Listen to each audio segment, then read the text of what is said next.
Money મેનેજરમાં તમારું સ્વાગત છે. અને અત્યારે આપણે એવા સમયથી પસાર થઈ રહ્યા છીએ જ્યારે આપણને ખબર નથી કે આપણા ઇન્વેસ્ટમેન્ટ આપણનો જે ગોલ હતો એ પ્રમાણે રિટર્ન્સ આપશે કે નહીં. સાથે સાથે બીજા એવેન્યુઝ અવેલેબલ છે જેમાં આપણને સારા રિટર્ન્સ મળી શકે, પણ એક ડર લાગે છે કે નવા પ્રોડક્ટમાં નવી રીતે નવી કેટેગરીમાં અત્યારે ઇન્વેસ્ટ કરવું શું બરાબર રહેશે જ્યારે આટલી બધી અનસર્ટનિટી પ્રિવેલ થઈ રહી છે. સાથે જ જૂના અને જાણીતા જેવા એવેન્યુઝ છે, કેટેગરીઝ છે, એમાં એક રિટર્ન્સ એક ફોલ થઈ રહ્યા છે. આ બધાની એ જાણકારી લઈશું. અને હું છું પ્રીતિ દલાલ અને મની મેનેજરમાં આજે આપણે વાત કરીશું એફડી વિશે, કે એફડી ડિપોઝિટમાં અત્યારે એક ઓફ લેટ એક ફોલિંગ રેટ જોવા મળ્યો છે અને કોના માટે અને શા માટે આ તબક્કે પણ એફડીમાં રોકાણ એક સારું ઓપ્શન રહેશે. અને લઈશું સાથે દર્શકોના સવાલ પણ. અને આ બધી જાણકારી આપણી સાથે જોડાયા છે મની એડ્યુ સ્કૂલના ફાઉન્ડર અર્નવ પંડ્યા. અર્નવજી, સ્વાગત છે તમારું. અને જેમ જાણીએ છીએ કે ફિક્સ ડિપોઝિટ કે એફડી એ એક આપણું જૂનું અને લોકપ્રિય ટ્રેડિશનલ એવેન્યુ રહ્યું છે ઇન્વેસ્ટમેન્ટ માટે, પણ એમાં અત્યારે ઓફ લેટ આપણે જોયું છે કે રિટર્ન્સ રેટ્સ ફોલ થઈ રહ્યા છે. એનું પહેલા તો કારણ શું છે? હવે થોડા સમયથી આપણે જોયું છે કે ઓવરઓલ ભારતીય અર્થતંત્રમાં જે વ્યાજના દર છે તે નીચા જઈ રહ્યા છે. અને એ દર જ્યારે નીચા જાય ત્યારે ઓબ્વિયસ છે કે જે પણ કોઈ ફિક્સ્ડ ઇન્કમ ઇન્સ્ટ્રુમેન્ટ હોય કે જેમાં વ્યાજ મળતું હોય એનો પણ દર ધીમે ધીમે નીચે જાય. ખાસ કરીને જે આપણે બેંક એફડીની વાત કરીએ તો જે બેંક્સ આ ફિક્સ્ડ ડિપોઝિટ ઇસ્યુ કરે છે તે લોકો માટે જે ફિક્સ ડિપોઝિટ હોય છે એના પર જે લોકો જે વ્યાજ આપે છે તે એમને માટે ખર્ચો હોય છે. એટલે જ્યારે કે ઓવરઓલ વ્યાજના દર નીચે જતા હોય અને બેંકો તેમના લોન્સ પર પણ રેટ ઘટાડતી હોય તો સ્વાભાવિક છે કે એની સામે જે ફિક્સ ડિપોઝિટ હોય એના પર પણ તમને ઘટતો વ્યાજ દર જોવા મળે. હવે થોડા સમયથી ખાસ કરીને કોવિડના આવ્યા પછી આરબીઆઈએ એગ્રેસિવલી રેટ કાપ્યો છે અને એનું પરિણામ એ જ છે કે આજની તારીખમાં તમે જુઓ તો જે બેંક ફિક્સ ડિપોઝિટ છે એમાં તમને દરેક બેંક હોય એને એ લોકોએ પણ મોટા પાયે એમાં રેટમાં કાપ મૂક્યો છે. અને હવે આજની તારીખમાં જે તમે બેંક એફડી પર ઇન્ટરેસ્ટ રેટ જુઓ છો તે કદાચ તમે 17-18 વર્ષો સુધી જોયા ના હોય એવા રેટ્સ છે. એટલે કે 2000ની આસપાસ જે વ્યાજ દર જ્યારે ઓછા થઈ ગયા અને જેટલા હતા એટલા લેવલ સુધી આજે પહોંચી ગયા છે. એટલે એક વસ્તુ સ્પષ્ટ છે કે ઓવરઓલ જ્યારે અર્થતંત્રમાં વ્યાજના દર નીચે જાય તો ફિક્સ ડિપોઝિટનું રિટર્ન પણ નીચે જશે. અને એ જ લઈને આપણે ભારતમાં આ સ્થિતિ આજે જોઈ રહ્યા છીએ. પણ આપણે જોયું છે કે ઇન્વેસ્ટર પોઈન્ટ ઓફ વ્યૂ બે થિંગ્સ મેટર કરતા હોય છે જ્યારે એ ઇન્વેસ્ટમેન્ટ પ્રોડક્ટ સિલેક્ટ કરતા હોય છે. એક તો સિક્યોરિટી ઓફ ફંડ્સ, કેપિટલ, અને સાથે જ રિટર્ન્સ એમને કેવા મળી શકે છે. એ પ્રપોઝિશન હવે શું એફડીમાં અટ્રેક્ટિવ નથી રહ્યું એમ તમે કહેવા માંગો છો? જો જ્યારે પણ તમે આ બંને વસ્તુઓ જોતા હો, પહેલી વસ્તુ છે માનો કે તમે રિટર્ન્સની તરફ ધ્યાન આપતા હો તો રિટર્ન્સમાં માત્ર એબ્સોલ્યુટ રિટર્ન કે જે એકચ્યુઅલ રિટર્ન છે એ જોવાનું તમારે ટાળવું જોઈએ. કારણ કે જે મહત્વનું રિટર્ન છે એ છે રિયલ રિટર્ન. રિયલ રિટર્ન એટલે કે તમારું જે ઇન્સ્ટ્રુમેન્ટ છે તે ઇન્ફ્લેશન ઉપર કેટલું તમને રિટર્ન આપે છે. એટલે જો ઇન્ફ્લેશન ઓછું થતું હોય અને એને લઈને તમારા ઇન્સ્ટ્રુમેન્ટમાં પણ વ્યાજનો દર ઓછો થતો હોય તો એ તમારે માટે એટલી મોટી ચિંતાનું કારણ નથી. કારણ કે તમારે કોઈક રિયલ રેટ ઓફ રિટર્ન કમાવવું જોઈએ. નહીં તો શું છે કે તમે તમારા પૈસાની જે વેલ્યુ છે તે ઘટતી જાય છે. કારણ કે જે પહેલા ખર્ચો કરીને તમે જે ખરીદી શકતા હતા એ હવે તમે ખરીદી શકતા નથી. એટલે એનો પરચેસિંગ પાવર ઓછો થઈ જાય છે. બીજી વસ્તુ છે કે સેફટી. જ્યારે તકલીફ આવતી હોય ત્યારે અમે અને ઇન્વેસ્ટરો માટે એક સ્પષ્ટ વસ્તુ એ હોય છે કે એમને સેફટી વધારે મહત્વની રહે છે. કારણ કે તમારા પૈસા પાછા આવવા જોઈએ. ડેટ એક એવું ઇન્વેસ્ટમેન્ટ છે કે જેમાં જો તમે આ રીતે સેફટી પર ધ્યાન ના આપો તો કદાચ તમારું આખું ને આખી મૂડી પાછી ના આવે. એટલે એ વસ્તુ બહુ ધ્યાનમાં રાખવી જરૂરી છે, ખાસ કરીને સંકટના સમયમાં કે જ્યારે તમારે માટે આ પ્રકારનું સેફટી ઇમ્પોર્ટન્ટ હોય. હવે આ બંને પેરામીટરમાં જ્યારે આપણે ધ્યાન આપીએ તો એ જોવા મળે છે કે ફિક્સ ડિપોઝિટમાં વ્યાજનો દર તો નીચે ગયો જ છે.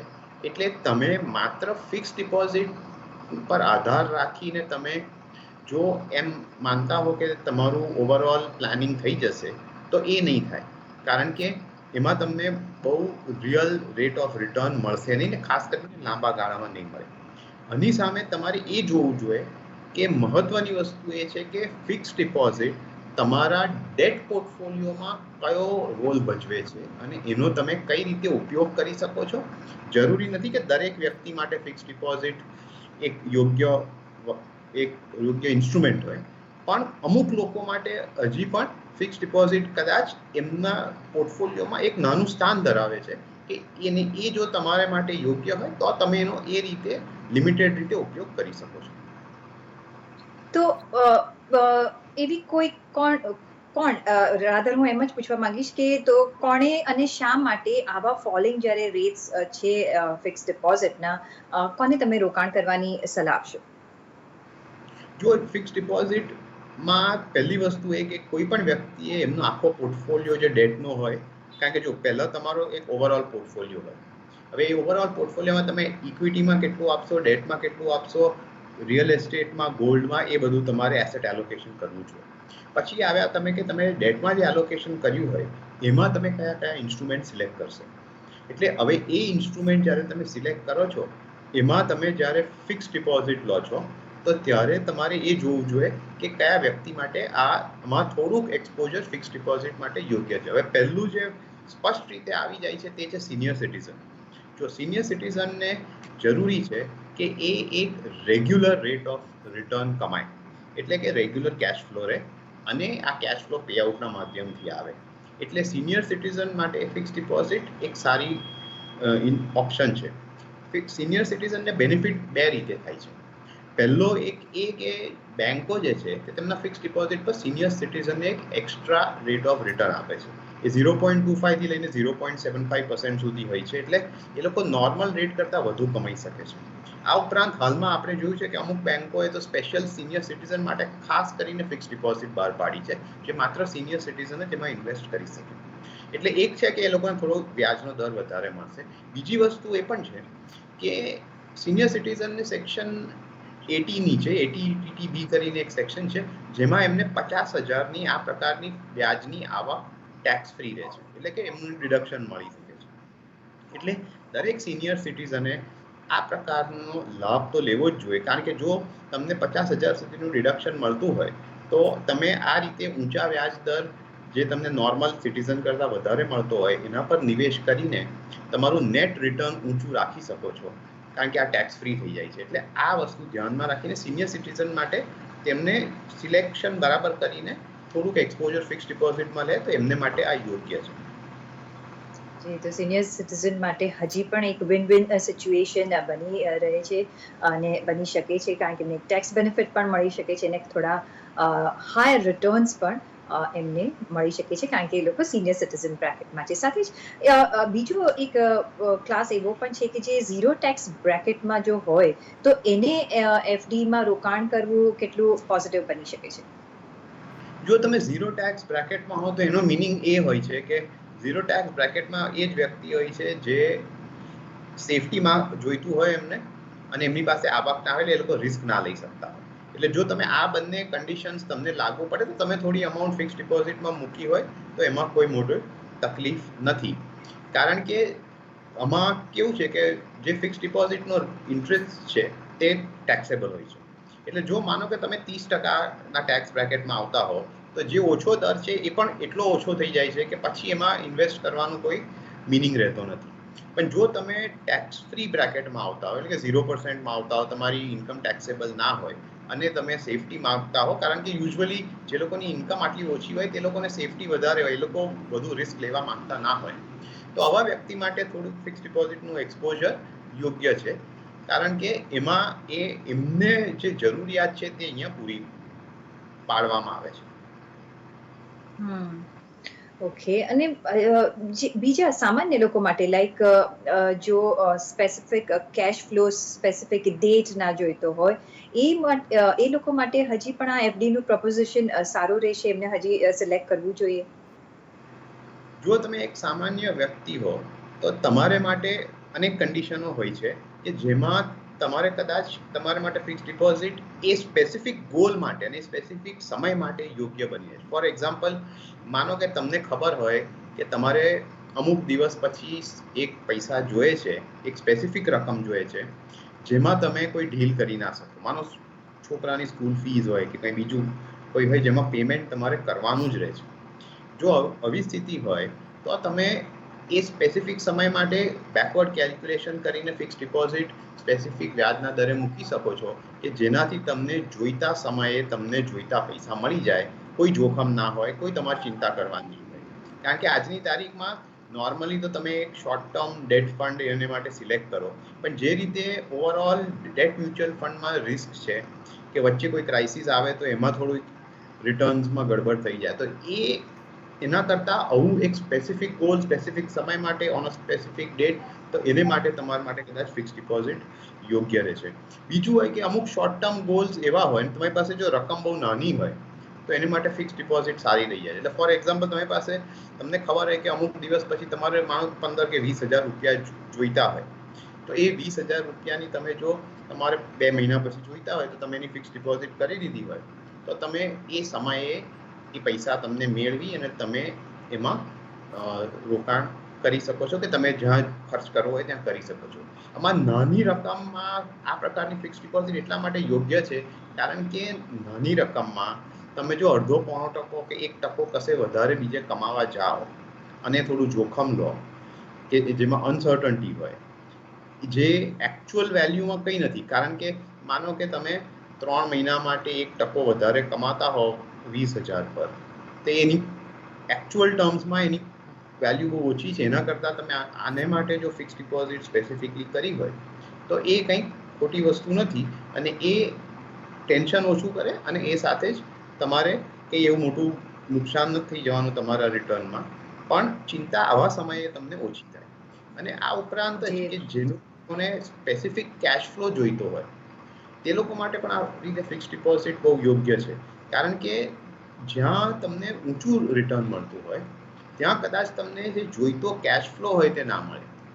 એટલે ફોર એક્ઝામ્પલ, કોઈક લોંગ ટર્મ ઇન્સ્ટ્રુમેન્ટ હોય જેમાં તમને વ્યાજનો દર વધારે મળતો હોય પણ એ કદાચ એન્યુઅલી કે 6 મહિને તમને કદાચ વ્યાજ આપતું હોય, એની સામે ફિક્સ ડિપોઝિટમાં તમને જોઈએ ત્યારે તમે વ્યાજ લઈ શકો છો, મેચ્યોરિટી પર લઈ શકો છો, 3 મહિને લઈ શકો છો, 6 મહિને લઈ શકો છો. એટલે એ જે ચોઇસ હોય કે કેશ ફ્લો તમે કઈ રીતે જનરેટ કરી શકો જે તમને જોઈતો હોય એને માટે પણ ફિક્સ ડિપોઝિટ યોગ્ય છે.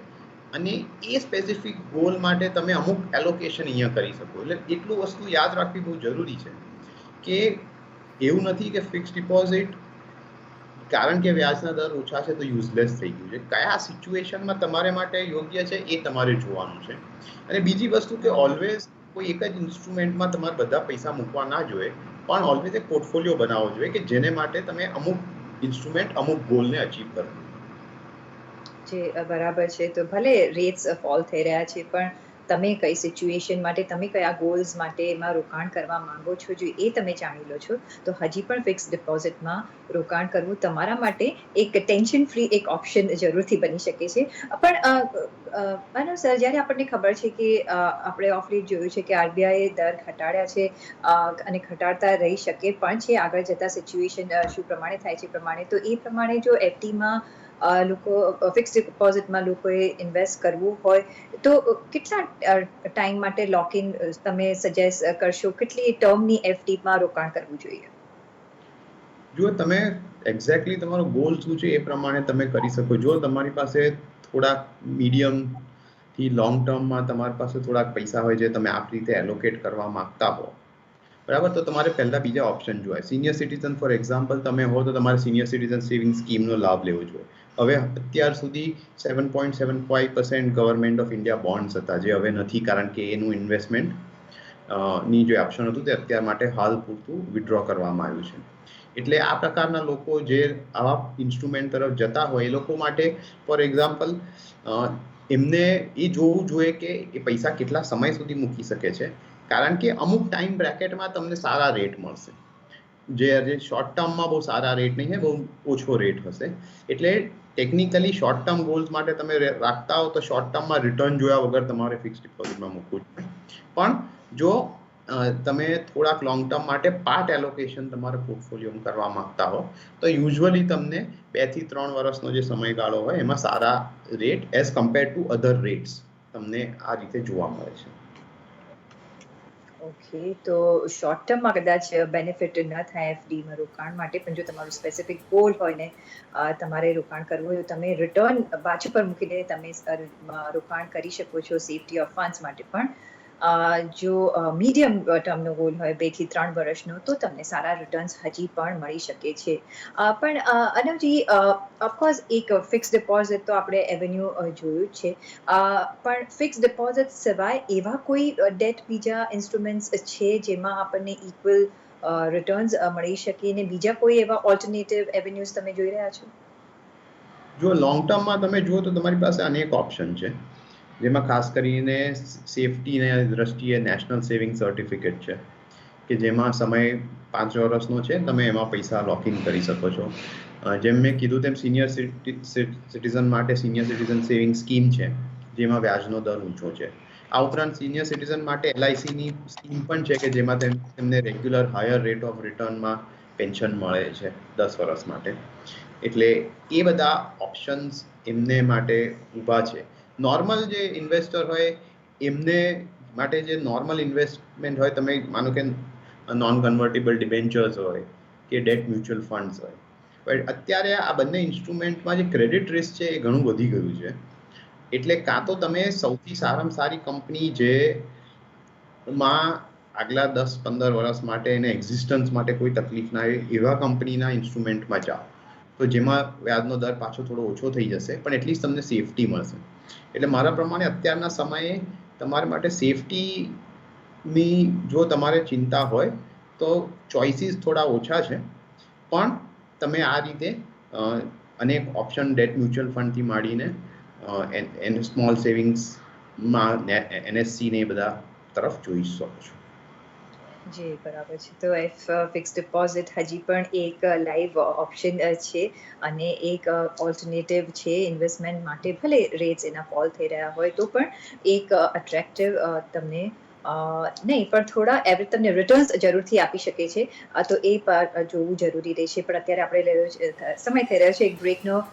બ્રેક પછી જરૂરથી જોડાશો. આપણે લઈશું દર્શકોના સવાલો. અમારી સાથે જોડાયેલા રહેજો.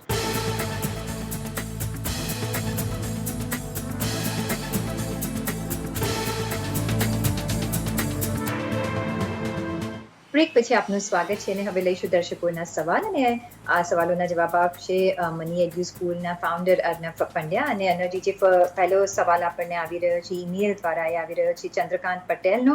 તેમણે લખ્યું છે કે મારી ઉંમર 59 વર્ષ ને 7 મહિનાની છે અને હું ઓક્ટોબર 2020માં રિટાયર થઈશ અને મારે લગભગ 20 લાખનું રોકાણ નિયમિત માસિક આપણને રિટર્ન મળે એના માટે કરવું છે, તો એમને માર્ગદર્શન જોઈએ છે. જી, આમાં તમારે રેગ્યુલર રિટર્ન જોઈતું હોય તો 2 ક્લિયર ઓપ્શન છે સિનિયર સિટીઝન માટે: સિનિયર સિટીઝન સેવિંગ સ્કીમ અને એલઆઈસીની જે પેન્શન યોજના છે તે.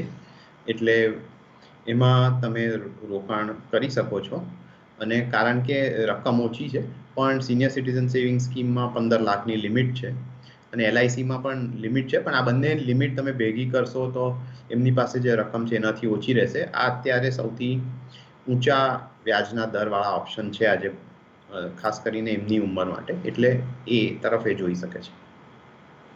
ઓકે, સાથે જે નેક્સ્ટ સવાલ આવી રહ્યો છે ચેતનનો. એમને પણ આપણને ઈમેલ દ્વારા સવાલ મોકલી રહ્યા છે. તેમણે લખ્યું છે કે મારી પાસે 7 લાખ સેવિંગ એકાઉન્ટમાં અત્યારે પડ્યા છે, જે મેં ઇમરજન્સી ફંડ તરીકે રાખ્યા છે.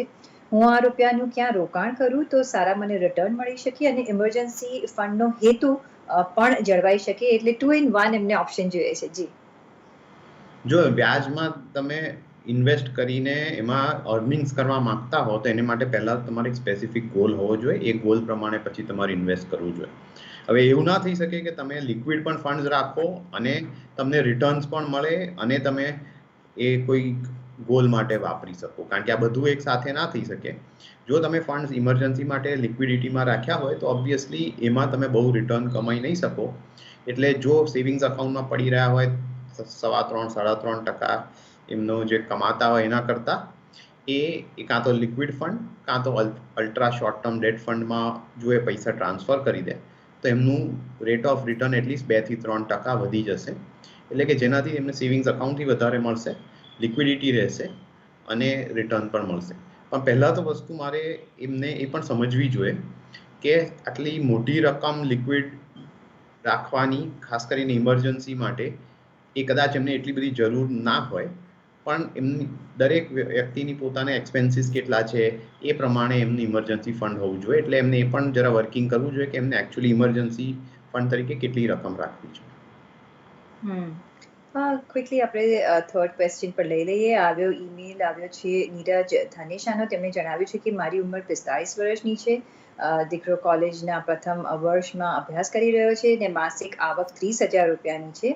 કોઈ લોન એમણે નથી લીધી અને તેમના રોકાણ પણ એમને આપણને જણાવ્યા છે. એમને બેંક એફડીમાં 19,80,000 રૂપિયાનું ઇન્વેસ્ટમેન્ટ છે, પોસ્ટમાં 5 લાખનું અને મ્યુચ્યુઅલ ફંડમાં 1,500 રૂપિયા મહિને એસઆઈપી કરે છે. એ પૂછી રહ્યા છે કે શું આ રોકાણથી 60 વર્ષની ઉંમરે મને 60 લાખનું એક કોર્પસ મળી શકે? જો મારા પ્રમાણે એટલું ખબર નથી કે મ્યુચ્યુઅલ ફંડમાં ઓલરેડી કેટલું કોર્પસ છે, પણ એમનું મોટાભાગનું ઇન્વેસ્ટમેન્ટ ડેટ ઇન્વેસ્ટમેન્ટ છે કે જેમાં રેટ ઓફ રિટર્ન ઓછું છે. એટલે કદાચ 60 લાખ તો થઈ જાય, પણ એ 60 લાખ પૂરતા કદાચ એમને એ ઉંમરે ના હોય, કારણ કે ઇન્ફ્લેશનને ધ્યાનમાં રાખીને એની વેલ્યુ ઘણી ઘટી જશે. બીજી વસ્તુ એ કે થોડું ઇક્વિટીનું એક્સપોઝર હજી વધારવું જોઈએ. 15 વર્ષ એમની પાસે છે અને ખાસ કરીને હવે અત્યારના સમયમાં જ્યારે એમને સારા વેલ્યુએશન પર ઇક્વિટી મળતું હોય તો આનો પણ એમને થોડો લાભ લઈ લેવો જોઈએ. તો એમનું પોર્ટફોલિયોમાં રીબેલેન્સિંગ પણ થઈ જશે, કારણ કે અત્યારે એમનું ડેટનું એક્સપોઝર જરા વધારે પડતું છે કે જે કદાચ ઇન્ફ્લેશનને બીટ ના કરી શકે. તો સપોઝ અત્યારે જો આપણે એમનો જ પોર્ટફોલિયો જોઈએ, તમે કહ્યું કે ડેટમાં જરા એક્સપોઝર વધારે છે, જ્યાં રિટર્ન્સ હવે આપણે આજે જેમ બ્રેક પહેલા વાત કરી કે એફડીઝમાં હવે ઘટી શકે છે, તો તમને શું લાગે છે એમને જો રીએલોકેટ કરવું હોય તો કઈ રેશિયોમાં એમને રીએલોકેટ કરવું જોઈએ અને કઈ રીતનો અત્યારે એમનો પોર્ટફોલિયો દેખાવો જોઈએ? એટલીસ્ટ એમની જે ઉંમર છે એ પ્રમાણે એટલીસ્ટ એમને અડધોથી વધારે પોર્ટફોલિયો ઇક્વિટીમાં હોવો જોઈએ. પણ જો એમની પાસે ઇક્વિટી એક્સપોઝર ઓલરેડી બહુ ઓછું હોય તો એક ઝાટકે આટલું બધું મૂવ કરવું ડિફિકલ્ટ રહે. એટલે ધીમે ધીમે કરીને એમને કરવું જોઈએ. પણ હજી 15 વર્ષ છે એટલે સમય ઘણો છે કે જેમાં આ રીતે ઇક્વિટી એક્સપોઝર બિલ્ડ કરી શકે. જી, તો અમને ખબર નથી નીરજભાઈ કે તમારું બીજા કયા રોકાણ છે, પણ જો ખાલી આ ડેટમાં જ હોય તો તમારે થોડું ઇક્વિટીમાં પણ એક્સપોઝર લેવું જોઈએ, જેથી આગળ જતાં ઇન્ફ્લેશનને બીટ કરી શકે. પણ એક જ ધડાકે નહીં, તમારે એક સિસ્ટમેટિક પ્લાનથી ધીરે ધીરે ઇક્વિટીમાં રોકાણ કરવું પડશે, એટલે જેથી તમારો પોર્ટફોલિયો એક બેલેન્સ પોર્ટફોલિયો બની શકે. અને હજી ઘણો આભાર તમારો અમારી સાથે આજે જોડાવા બદલ. અને દર્શકો, તમારા પણ કોઈ સવાલ હોય તો તમે અમને મોકલી શકો છો. તમારું નામ, ઉંમર, શહેર અને તમારા ટેલિફોન નંબર સાથે ક્યાં ક્વેશ્ચન મોકલવાના એ તમે તમારા સ્ક્રીન પર જોઈ શકો છો. ઘણા બધા ઓપ્શન છે, તમે તમારા ક્વેશ્ચન આ માધ્યમથી અમને મોકલી શકો છો. પણ અત્યારે આ એપિસોડમાં બસ આટલું જ. પાછા મળીશું નેક્સ્ટ એપિસોડમાં. ત્યાં સુધી આપશો રજા. નમસ્કાર.